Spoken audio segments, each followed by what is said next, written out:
ሰላም ክብረት ሃበለይ መጀመርያ ነዚ መደብ እዚ ዘዳለዉ ሩባ ኤረስፖርት ብክብሪ ንዓይ ናብዚ መደብ ክሳተፍ ስለ ተዓደምኩምኒ ብክብሪ ኣቅድሚ ተዓዘብቲ የመስግነኩም። ብምቅፃል ሽመይ ናትናኤል ማሕረ ገብረ ይበሃል። ተወሊደ ዝዓበኩሉ ከዓ ኣብ ኣስመራ ገጀረት ክኸውን ከሎ ንዝሓበን ኣፍሪቃ ውልዶ መንእሰይ ቢንያም ግርማይ ናይ ጎባልል ጎብለል ናይ ጀጋኑ ጅግና ዝኾነ ቢንያም ግርማይ ቀረባ ቤተሰቡ ክኸውን ከለኹ ኣብኡ እየ ዝኮን ዘለኹ ማለት እዩ። ናብተን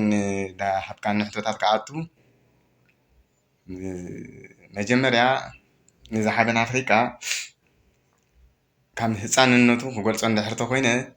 ኣተዓባብዩ ክነግር እንድሕር ተኮይነ ካብ ኣቡኡ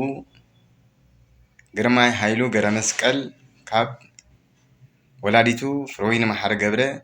ኣብ ኣስመራ ኣብ ገጀረት ተወሊዱ ዓብዩ ማለት እዩ። ቢንያም ባህርያቱን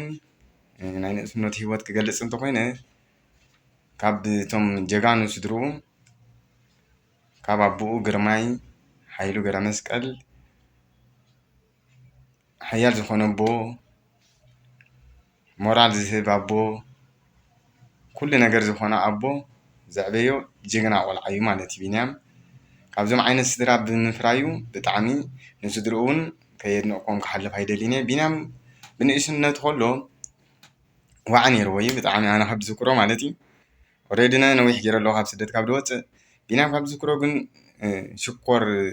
ቆልዓ እዩ ነይሩ ብህፃንነቱ ማለት እዩ። ፍቅሪ እንስሳታት ነይርዎ፣ ለጋሲ እዩ። ካብ ምስ ሰብ ከማን ምስ ረጋቢት ምስ እንስሳታት ዘሕልፎ ግዜ ይበዝሕ ነይሩ ከም ንእሽተይ ንህፃን መጠን ማለት እዩ። ጥዑም ሰብ እዩ ነይሩ ብንእስነቱ ማለት እየ።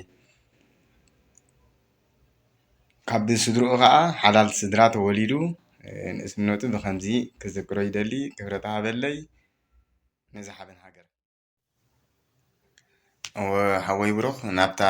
ናይ መዛዘሚት ሕቶ ተሪፈናና ኣለዋ ናብአን ከብደካ ዳርጋ ምዝዛምና ስለ ዝኾነ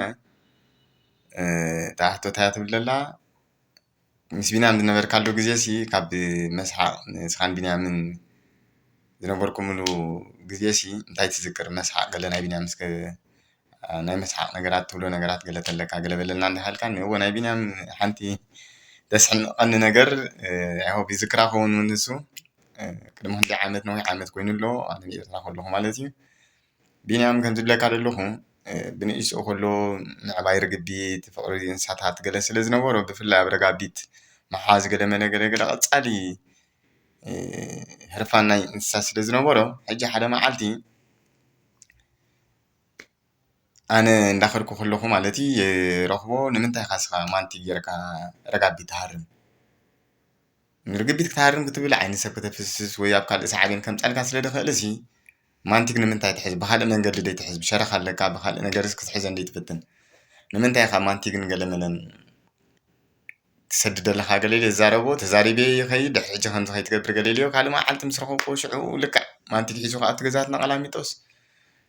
ማንቲግ ገይሩ ረጋቢት ክሃርም ምስ ረኣኽዎ ንዓስካ ትሰምዕ ቆልዓ ኣይኮንካ ንስኻ ኢለ ናይ ነገር ቤተሰብ ክግስፆ ኢለ ይሃርመሞኒ ምስ ወደቐ በኺዩ ተሲኡ ውዕይ ነይሩ ከም ዝብለካ ዘለኹ ይሰምዐኒ እዩ። ዳዕራይ እንዳኸድኩ ከለኹ ድሓን ክትሪኢኻ እኮ ገለመለ ገለ እንዳበለ ጠጠው ኢለ እንዳኸድኩ ከለኹ ማንቲግ ገይሩ ንዓይ ሕቆይካ ክንታ ርግቢት ሃሪምኒ ስጋ ሕጂ ቀንዛ ኣለኒ ዝሓወይ ማዕረይ እዚኣ ተዘክረላሃኒ ኣይ ሆፕ ይዝክራ ክኸውን ከዓ ተስፋ ኣለኒ። ሰሰናዩ ሰላም ቅነ ሓራይ ናብታ ተሪፋትኒ ዘላ ሕቶ ክሰግር እዎ ናይ ቢኒ ኣጀማምራ ናይ ኮርሶ ማለት እዩ ዳርጋ ብወዲ 16 ሜቢ 15 ገለ ይኸውን ኣብ ዝዝክሮነ ማለት እዩ። ማውንቴን ንፊዕ ነይሩ ብማውንቴን እዩ ጀሚሩ ሕጂ ብማውንቴን ኮርሶ ክገብር ከሎ ብዙሕ ኣነ ኣይከታተልን እየ ነይረ። ሓንቲ መዓልቲ ግን ካብ ተዘክሮይ ማለት ካብ ተዘክሮይ መሓላልፎ ዝደሊ መልእኽቲ ማለት እዩ ሓንቲ መዓልቲ ካብ ገዛና ምስ ሓደ መተዓቢተይ ኣብ ካናዳ ኣሎ ሕጂ ካብ ገዛ ተመሲሒና እናወፀና ከለና ምስ ቢኒ ከዓ ጎረባብቲ ስለ ዝኾና ኮርሶ ሲዒርዎም መፂኡ ኣፍ ደገና ይጎፆም ማለት እዩ ቲፎዞ ናቱ ተኣኪቦም ከቢቦሞ እንዳሓለፍኩ ከለኹ ይፅዋዓኒ ናታ ሓወይ ገለመለ ብለኒ የቢ ንዳሓን ዲኻ ገለገለ ብሎ ከምዚኣ ኢሎም ምስ ተሃላሊኾምኒ ካሃርሙን ደልዮም ኮርሶ ስዒረዮም ከምዚ ብለኒ እቲኦም ምስ ነበሩ ቲፎዞ ከዓ ቀዳማይ ወፂኡ ከምዚ ኢሉ ቮላታ ብጣዕሚ ቢንያም ንፉዕ ወዲ ሓፍትኻ ገለመለ ምስ በሉኒ ዋንታ ኮይና ኢና ኢሎም ዳ ከምዚ ስለ ዝሰዓርክዎም ገለገለ ብለኒ ናይ ነገር ንእስነት ንእሸይ ስለ ዝነበረ እሱ ከዓ ድሓን ኣነ ከዓ ምስ ናይ ገጀረት ተፃዋታይ ኩዕሶ ስለ ነበርኩ ብኡ ምርኩስ ብምግባር ማለት እዩ ኣጆኻ ብስፖርት ደኣ ህልኽ ድሎ እዩ ሰም ክተሃላለኹ ስኻ ትዕወት ግድን ስለ ዝኾነ ኣይትሕማቕ ጥራይ ስኻ ቀፅሎ ዝኾነ ነገር ተሎ ከዓ ገዛ መፂኻ ንዓይ ትውከሰኒ ክንገብሮ ንኽእል ከዓ ኣብ ጎንኻ ኣለና ጥራይ ኣይትሕማቕ ስኻ ኣጆኻ ገለመለ ገለለዮ ተሃቢኽና ስለ ዝነበርና ንዝሓወይ ማለት እዩ ናይ ነገር ስፖርት ከምኡ ስለ ዝኾነ ብዙሕ ኣብ ክሳይ ተጠወይኻ ገለለዮ ገዲፈዮ ይኸይድ ካልእ ግዜ ምስ ረኸብክዎ ግን እንታይ ጌርካ ናይቲ ጉዳይ እንታይ ኢሎምኻ ተራዳዲእኹም ደገለ ምስ በልክዎ ናታ ሓወይ ተራዳዲእና የቕሬታ ኢሎምኒ ገለመለ ኢልኒ ሕጂ ካብኡ ዝጀመረ ማለት እዩ ብልጫ ስለ ዝነበሮ ኣብዚ ደረጃ እዚ ክበፅሕ ከዓ ኣኽኢልዎ ደሎ ካብኡ ዝተበገሰ ማለት እዩ ብልጫ ስለ ነበሮ ይተሃላለኹ ዓወት ስለ ድበፅሕ ነበረ ካብኡ ዝተበገሰ ከዓ እዚ ዓወት እዚ ኣብ ዓለም ሙሉእ ክበፅሕ ክኢሉ ማለት እዩ እዚ ይመስል ናይ ቢንያም ታሪክ ኣነ እውን ቁንጭል ኣቢለ ነጊረካ ብዝያዳ ካልኦት ሰባት እውን ካብኣይ ንላዕሊ ክገልፅዎ ክእሉ እዮም ምስ ዝወዳደሩ ነበሩ ማለት እዩ ናቱ ቲፎዞ እውን ኣለዉ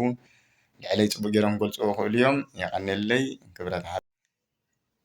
ከም ዝብለካ ኣምላክ ከዓ ነቶም ከምኡ ዝኣመሰሉ ተፃወቲ ብሉፃት ኣለዉ ኣብ ሃገርና ኣምላኽ ኣብ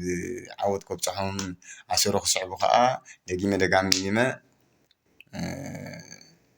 መልእኽተይ የመሓላልፍ ይቐኒለይ ሰሰናዩ ኣብ ዓወት የራኽበና እሺ ናብዛ ናይ መወዳእታ ሕቶና ክንከይድ ተሓቶ እንታይ እያ ትብል ብምልኦም ኣብ